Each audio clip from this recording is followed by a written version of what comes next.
Welcome to part 2. This is going to be an explanation of my GOAT list video, greatest NBA players of all time.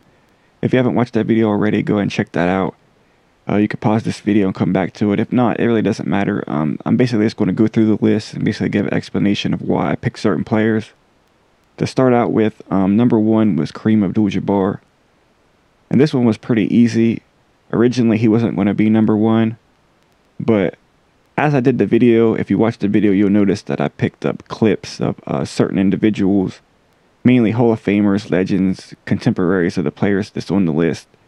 And I just basically wanted to kind of let their voices be heard as far as why they thought a certain player was great or why they thought that a certain player was the greatest of all time, just to provide some kind of backup for my list. Obviously, for me, in my view, in my opinion, that's the highest because people who aren't experts at things, people who don't do things for a living, kind of getting their opinion matters. But I mean, I know as someone, as a person, that if I'm doing something and someone else who does the same thing comes and says that, I deserve respect, or that I'm the greatest, or that I do what I do well, that means a lot. That would mean a lot more to me than it would for like a fan or just a casual, analyst who might not have that level of love and respect for the game as someone who, is going through the same things, putting in the same amount of work, trying for the same goals of winning championships. And with Kareem, when I was looking up these type of clips, when I was Googling, players who do you think is the GOAT, videos on YouTube or other sources, interviews of players saying who they thought the GOAT was. I mean, Kareem came up, and like I said, originally he was going to be a little bit lower on my list, maybe 3, 4. But when I saw all these players, Hall of Fame players and respected legends saying Kareem, consistently, and within the context specifically, because I was looking for a loose style interviews where players could basically kind of give like a truer opinion that's not clouded by because if you look at, I mean, obviously a lot of people know this, the ESPN, the TNTs, the games, the broadcasts, basically the scripted shows on all of these channels and networks will try to push the narrative of LeBron James, Michael Jordan are the only two in conversation. And a lot of times that you get players or analysts or anybody saying these players are the greatest of all time, usually analysts, it comes within the context of a specific show trying to push a specific narrative. Like, obviously, I mean, they're going through prep. They decided to put that conversation within the show for ratings or whatever other purposes. And to me, that doesn't necessarily give you the most accurate reflection. But it was basically, I think, the one I included in there was Dr. J in a Bill Simmons interview, where he was sitting down and he said, Kareem's the greatest of all time. And I think if you take that and then you add in, the all defensive teams, you add in the championships, the MVPs, the most points scored ever as an NBA player, with the accolades, with the greatness, with being an unstoppable center, I think that him being number 1, I mean, he has to be your number 1, or if not your number 1, your number 2. He has to be right there at the top. And on my list, he was number 1 because of that, because of the respect that he got from other legends. Number 2, I had a tie between Wilt Chamberlain and Bill Russell, and this was relatively simple as well. I think, I mean, you don't really even need an explanation for why you put these two at the top. Wilt Chamberlain is probably the greatest athlete, the most dominant that we ever seen in the NBA, or, well, that I haven't seen, but that was ever in the NBA, because obviously I'm not that old to have seen Wilt Chamberlain play myself, but just from the stories of Wilt Chamberlain, the accomplishments, the statistical accomplishments that he was able to achieve as an individual, he has to be one of the greatest. He has to be at the top of your list, any list. You can't deny it. 100 points in a game, scoring 70 points in games. The block shots, the rebounds, just the total dominance, the overall total dominance of his game was just incredible. Can't be denied. His overall athleticism, his vertical, his speed, his strength, everything as an individual. And then Bill Russell on the complete opposite end of the spectrum. Well, not opposite end of the spectrum, but not as an individual, but as a team player. 11 championships. I mean, that's pretty much the beginning and end of the conversation. A guy who had 11 NBA championships as kind of the main guy on the team. And the clip kind of that I included in that says it all when it was Kevin McHale, who's a Celtic legend in his own right, was talking about how LeBron James came out and called himself the GOAT. And he said, Russell, he said, when I got to the Celtics, it was the other players that played with Russell. And that's the highest praise that you can get when players who you're fighting with every day on your team and you're winning all those championships with, are in awe over you and are saying, stories about you and how great you were to help them win the championships like that. And, that type of fight, that type of team player, that type of willingness to sacrifice and do whatever you can to win. Bill Russell has to be on the top of anybody's greatest NBA players of all time list. Like Kareem said in an interview, he might not have had the greatest, offensive talent in the world. Obviously, he's not up there with Wilt or, Kareem in terms of offensive talent. But, his ability to go out there and help his team do whatever he can to win, rebound, defend, block shots, get other guys involved, and just be a leader on and off the floor is just impeccable. And he has to be, like I said, he has to be on the top of anybody's list. Next, I had a tie between Kobe Bryant and Michael Jordan. And to me, this is relatively easy as well. Kobe Bryant and Michael Jordan. I guess some people might be, upset that, Kobe Bryant and Michael Jordan put tied or that I didn't put Michael Jordan at number one. But like I said, when I had Kareem, Michael Jordan, to me, has a lot of media, NBA specific, commissioner officiating push to be the greatest of all time, more than I think that, his accomplishments stand for. Like, he has 6 championships, but so does Kareem. Obviously, Bill Russell has 11. Other people have 5. And, you could argue kind of had tougher circumstances to get those 5 or 6 or however many of these other people had. But, yeah, Jordan was sort of pushed to the top. But he deserves to be, on the top. If you look at his skill, if you look at his overall skill, he was a pure jump shooter. A sniper, shot over 50% for his career from the floor. If you look at, if you take away those 2 years for the Wizards, where obviously he was like 30, I think he was 37, 38, or 38, 39 years old at that point with the Wizards. So you take away those years, he's 50% career shooting. And that's amazing for, a guy who took a lot of jump shots, especially later in his career. And, you look at his ability to control the basketball, his size of his hands. His athleticism. He could do anything that he wanted to out on the floor. Sometimes, it looked like, he was out there playing against himself. Sometimes, his ability to take it to the basket, his dunks, his turnarounds, his fadeaways, everything about his game, you could respect from a pure game perspective, and he'd be on the list regardless if it was greatness or regardless if it was best player. And I think Kobe Bryant, you have to put him right there with him. And I think that's maybe the point where, people would kind of turn. Maybe that and not put Michael Jordan at the top. But like I said, with Kareem, the amount of respect that people have given him, other legends in the game, and just that kind of the context in which they give him that respect. He had to be up there. And like I said, Bill Russell and Wilt Chamberlain, obviously, because of their accomplishments and their status overall. Greatness, Michael Jordan's right there. But Kobe Bryant, while I'd put him up there with Michael Jordan, was just because I think that, the context of his 81 points in a game, that people keep coming back to that, and people, want to criticize, people coming back to that one game. But if you look at the context of that game and what he was able to do in the 81, that's basically, that's his career, in a bottle right there. I think that he said maybe after the game that he might have had an ankle, problem that game. He also, before, the night was getting treatment, and he was coming into that game. And if you watch the it was even the first half of that game, they were getting demolished. This team was getting demolished. Toronto, a lot of people would try to bash on Toronto like they weren't good that year. They started out extremely slow. If they didn't get that really extremely slow start, where I think they might have won 3 of their first 20 games or something like that. But if they didn't get that extremely slow start, where the first 20 games they were just getting beat all the time. After that, at the point they were playing, their last 20 games before the Lakers game, I think they might have been 11-9 maybe. You know, they might have had a couple really close losses, and then they was going into the Lakers, and they was banging everything. I mean, this is a team that had a lot of talent, in my opinion, that maybe they didn't live up to their potential that year, but they had Mo Peterson. I think they had Jalen Rose, obviously, Jalen Rose.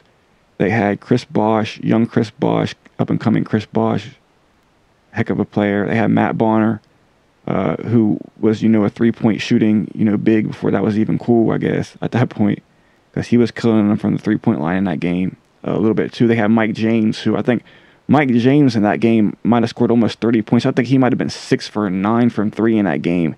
I think he might have been 6 for 6 at one point in that game from 3. He was lighting them up. They were down 18 points. I mean, Kobe, I think he scored 10 in the first quarter. Then he came back in the second quarter, and his team was like down so much in that game. It looked like it was over. I remember during the game, when I was watching it just recently, they did an interview with Chris Rock, and he was saying, you know, that they asked him if Kobe Bryant was the best player in the league, and he said that Kobe Bryant was the best player on the worst team, or one of the worst teams. He's the best player on a bad team. And then he mentioned players like Steve Nash and Shaq. Then he said, you know, they was asking what he was working on a movie, and they said, you know, Kobe could come work on the movie as well because, you know, he's not making the playoffs. And, you know, to look at how bad his team was and how they was getting just trashed in that game, and, you know, the overall perception of him, even if you look at after the game what people were saying about him. A USA Today writer after that game said something like, well, I don't even know if it was after that game, but at one point they wrote that he'd probably trade in his, you know, he was so selfish, basically, was kind of the context of, you know, what they were trying to imply, I guess.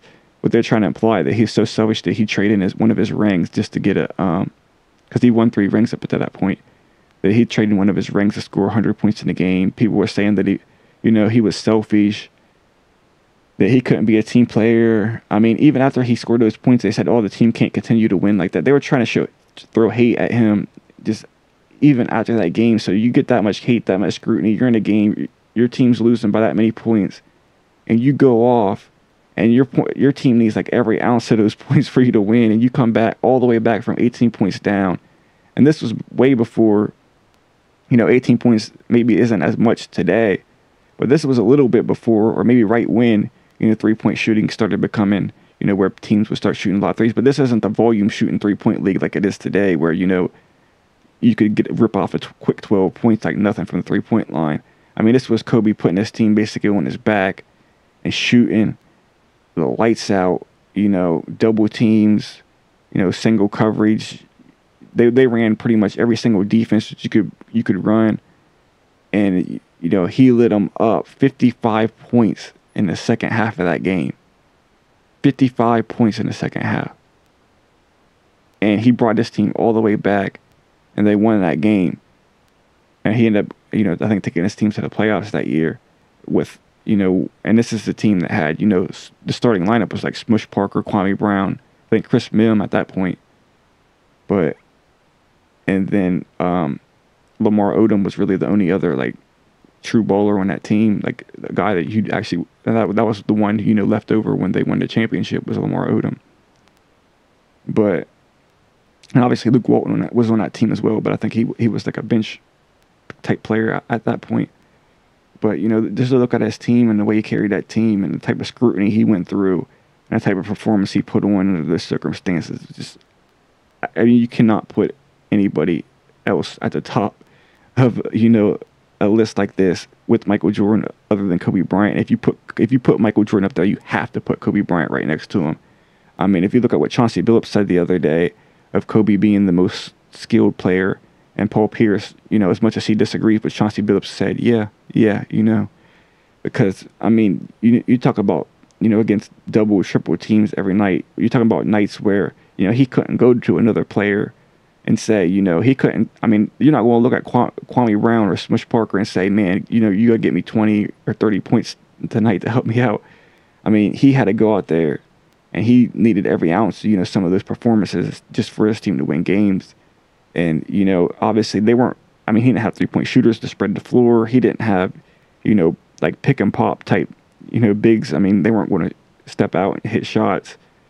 I mean, you know, the paint was pretty congested because they were trying to run the triangle. Obviously, had a lot of triple, like had a lot of post up action in the paint, and then plus he had all this dude shading illegal defense at this point, and for him to be able to adapt his game to basically where he could score anywhere on the floor with any variety, any type of shot. He's one of the greatest ever. I mean, it's undeniable. I mean, next on the list, Bird, Magic. I mean, again, that's a no-brainer. I mean, they pretty much made the NBA in the 80s. That's pretty much where the modern NBA, the modern type NBA began, was with Bird and Magic, and it's just legendary matchups. Any given year, any one of their teams could have won just one or two different plays. They had all those championships. I think Bird might have had like 3, Magic 5. You look at Magic, 6'9", a point guard. Could score inside, could spot up a little bit and shoot a little bit. He's kind of underrated maybe as a shooter. He wasn't as bad as people, maybe think. If you watch some of the games, he hit some shots from outside. I think I watched one of the games just the other day where he was like 4 for 4 at the beginning of the game on just J's, like 15, 13, 8 tight foot J's, from the floor. And plus his ability to see the floor, his ability to get his teammates involved, his ability to handle the basketball as a bigger guy. I mean, he was just amazing. And then Bird, you heard if you watched the video, you heard what Kareem said, the muscle, in between his ears, his brain, his basketball IQ, his ability to hit the threes, his ability to get assists, his ability to get rebounds, his ability to play defense. Despite not being the biggest, strongest, most athletic guy, he was tall. He wasn't the most athletic guy out there, but like Kareem said, he wore those teams out. He wore teams out. He scored on teams. He told them, he's ranked, top trash talker ever. He told teams, I want to hit this game winner. I want to drop, this amount of points. And he went out there and he backed himself up. I mean, he's amazing, amazing, amazing talent. Larry Bird, a legend. That's why they call him Larry Legend, because he's a legend. And, you really can't argue with his spot on the list either. Next, I had Isiah Thomas, who I feel is probably, or I say definitely, the most underrated player ever, because he's a legend. Because you look at that same time, Jordan was in the league, Magic was in the league, Bird was in the league, Kareem I think was older, but he was still in the league. When the Lakers, you had great teams. I mean, Philadelphia, back when they had Moses Malone, Dr. J, you had great teams throughout the 80s era. You had obviously Michael Jordan. I mean, the Pistons. Michael Jordan had to get through the Pistons and Isiah Thomas. Isiah Thomas wasn't trying to, get through Michael Jordan. They were the team to beat. Isiah Thomas was the leader of that team. Isiah Thomas was, getting other guys involved. He had ability to, take over games and shoot when he needed to. He had ability to make, timely big plays, like when they needed something done. And he gets so much disrespect, in terms of people not putting him on top of lists. But I think I had to, give him one here. He's great. If you don't have him on your top 10 list, you need to rethink your list, because Isiah Thomas won those two championships. But if you want to go look back, he won those 2 championships, got past the Bulls each one of those 2 championship years, famously, including one year where they did have Phil Jackson, they did have Scottie Pippen, and you look at some of those games that they even lost, because they went 7 games, but I just watched, I think, Game 3 the other day, and the way he played down the stretch of that game, some of the questionable calls in that game has really stood out to me, because the Pistons might have been able to even sweep them that year too, even with Phil Jackson and Scottie Pippen playing a lot better. But even if you go to the years before that, 87, 88, because I think they won the 80, 89, and 90, but 87, I mean, they lost to the I think 87 was the year they might have lost to Boston in a Game 7, where, this is that one play, one play here or there, they could have won it 4 years in a row, because the next year I think it might have been the one where they actually made it to the finals and it went to a Game 7, and they had one of those, like, I think it might have been like the famous Phantom call or something like that. But they could have won 4 in a row, with Isiah as the leader. And, that was a special team.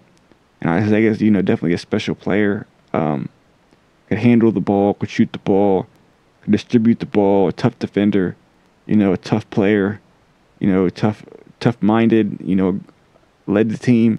I mean, anything that you want in a basketball player, anything that you definitely want in your point guard. I mean, you could argue he's the greatest point guard. He's right up there with Magic. He's amazing. The next one was Hakeem Olajuwon. Again, I mean, if you're arguing the most skilled type and you're not taking away some of the greatness, I mean, Hakeem Olajuwon's at the top.